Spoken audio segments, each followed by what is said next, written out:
মতো কোটা আন্দোলন নিয়ে যেটা হচ্ছে জানেন, এত ডিপলি রাজনীতি আমি কখনো করিও নি, জানিও না, বুঝিও না। যারা যে কমেন্ট করবে বা করছে আসলে ওগুলো তো আমার নিয়ন্ত্রণে নাই বা আমি তাদের কিছু বলতে পারবো না। তবে আমার রেসপেক্ট অবশ্যই ওনাদের করে। কথায় আছে চুপ থাকাও সম্মতির লক্ষণ, আবার কখনো কখনো ভয়ের চোটেও চুপ থাকতে হয়।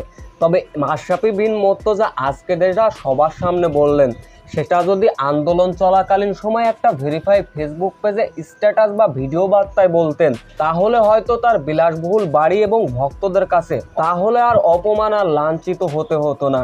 আন্দোলন নিয়ে যেটা হচ্ছে জানেন, এত ডিপলি রাজনীতি আমি কখনো করিও নি, জানিও না, বুঝিও না।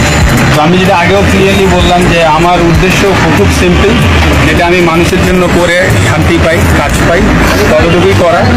আর আপনি আমাকে যদি একেবারে ডিপ লেভেলের পলিটিশিয়ান ভাবেন, সেটা হয়তো বা আমি এখনো না বা আমি হইনি। তো আপনি আমাকে ওই লেভেলে ভাবলে সেটাও আমার সাথে অবিচার হবে, কারণ আমি এখানে আমার এক্সপিরিয়েন্সটা টোটালি নিউ।